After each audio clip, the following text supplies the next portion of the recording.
এখন আমরা চ্যাপ্টার 1 এর হলো প্যাটার্ন 8 দেখব, যেটা হলো হচ্ছে জি অফ এক্স সমান হলো হচ্ছে এক্স মাইনাস 3 2x প্লাস 1 দেওয়া আছে, আর বলছে যে জি সাজ দ্যাট হলো হচ্ছে আর, যেটা হলো হচ্ছে ডিরেক্ট করে হলো আর কেই, আর সার্বিক বা অন্টু ফাংশন নির্ণয় করতে বলছে এখানে। ওকে, তো আমরা এখানে দেখো কোশ্চেনে যখন আমাকে বলে দিবে আর হলো হচ্ছে এই যে এরকম একটা ডিরেক্ট চিহ্ন দিয়ে হলো হচ্ছে আমার আর দেওয়া থাকবে, মানে হলো রিয়েল নাম্বার, তাহলে এই যে প্রথম যেটা থাকে সেটা অ্যাকচুয়ালি আমার ডোমেন। প্রথম যেটা থাকে সেটা হলো হচ্ছে ডোমেন, আর পরে যেটা থাকে সেটা হচ্ছে কোডোমেন। কোনো কোনো কোশ্চেনে দেওয়া থাকে না, সেক্ষেত্রে আমাকে ধরে নিতে হবে যে domain actually codomain codomain domain codomain. তো সেক্ষেত্রে আমরা ধরে নিতে হবে যে কোডোমেনও আমার আরই হবে। ওকে, তো এই ক্ষেত্রে আমরা যদি ম্যাথটা করি, তো যদি রেঞ্জের ভ্যালু রেঞ্জ, ঠিক আছে, যদি রেঞ্জ হলো হচ্ছে আমার কোডোমের মধ্যে থাকে, রেঞ্জ যদি কোডোমেনের মধ্যে থাকে, কোডোমেনের মধ্যে থাকে, তাহলে সেটা হলো হচ্ছে আমার সার্বিক ফাংশন হবে, সার্বিক হবে। ওকে, তাহলে ধরো হলো হচ্ছে এমন যে আমার রেঞ্জ বের হলো হচ্ছে 2 3 4 5, আর আমার হলো হচ্ছে কোডোমেন হলো হচ্ছে 2 3 4 5 6।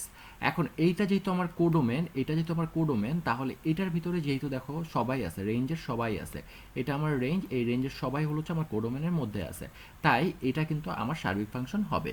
6 কিন্তু নাই, কোডোমেনে 6 আছে কিন্তু আমার রেঞ্জের মধ্যে 6 নাই, বাট এটা আমার কোডোমেন হবে কেন? কারণ কোডোমেনের মধ্যে যেটা থাকবে, যদি রেঞ্জের মধ্যে সেটা থাকে, তাহলে এটা আমার সার্বিক ফাংশন হবে।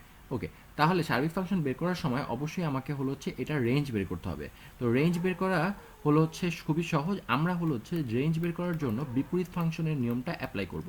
ঠিক আছে, যে বিপরীত ফাংশনের যেটা আমার ইনপুট হবে বা ডোমেন হবে, সেটাই অ্যাকচুয়ালি আমার মেইন ফাংশনের রেঞ্জ।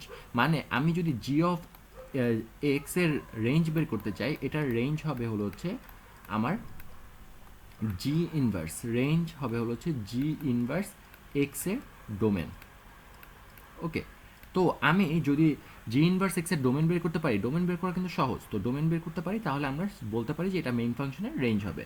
তাহলে আমরা এটার আগে হলো হচ্ছে জি ইনভার্স এক্স বের করি, তো এই জন্য আমাদের বিপরীত ফাংশনটা লিখতে হবে। তাহলে আমরা জানি যে ওয়াই ইজ ইকুয়ালস টু লিখবো হলো হচ্ছে X minus 3 divided by 2x plus 1, তারপর আমরা আর গুণ করে পাবো 2xy plus Y is equals to X minus 3।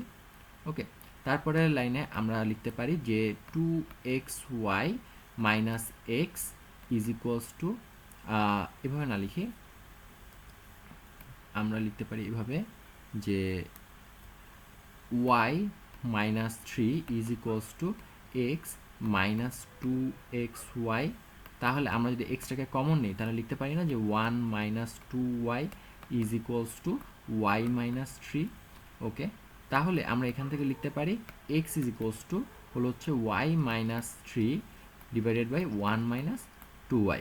তো এরপরে দেখো আমরা এখানে এখন রেঞ্জ বের করতে পারবো না, কারণ আমরা জানি যে ডোমেন এই যে এফ ইনভার্স এক্স, এটাই কিন্তু আমার actually F inverse X, F of Y আকারে যদি লিখি, তাহলে Y minus 3 divided by 1 minus 2y।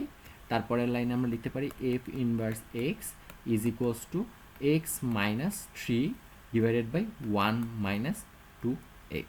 তাহলে এখন আমরা এই ফাংশনটার যে ফাংশনটা আছে, সেই ফাংশনটার ডোমেন কি হবে? এই যে নিচেরটা কখনো হলো হচ্ছে আমার অসংজ্ঞায়িত হতে পারবে না। ওকে, নিচেটা কখনো অসংজ্ঞায়িত হতে পারবে না, তাহলে লিখতে পারি না 1 minus 2x not equals two 0। তাহলে আমার কি লেখা যায় যে x not equals to half. Okay, তাহলে আমার রেঞ্জ কি হবে? সুতরাং range of this function, main function কিন্তু, রেঞ্জ অফ দিস ফাংশন হলো হচ্ছে সকল বাস্তব সংখ্যা হতে পারবে, কিন্তু কি হতে পারবে না? হাফ হতে পারবে না। ওকে, তাহলে যদি হাফ হতে না পারে, দেখো হাফ বাদে বাকি সবাই কি হতে পারবে না বাস্তব সংখ্যার। আর আমার কোশ্চেনে কিন্তু বলে দিছে যে কোডোমেন, মানে এই যে সেকেন্ডটা, এটা কিন্তু আমার আর মানে সকল বাস্তব সংখ্যা, তাহলে সকল বাস্তব সংখ্যা কিন্তু কোডোমেনের মধ্যে পড়তেছে, আর আমার রেঞ্জের মধ্যে পড়তেছে হাফ বাদে বাকি সকল বাস্তব সংখ্যা, তাহলে এটা আমার কোডোমেনের সমান। তাহলে আমরা বলতে পারি এটা codomain is equals two codomain, সুতরাং ফাংশনটি সার্বিক ফাংশন।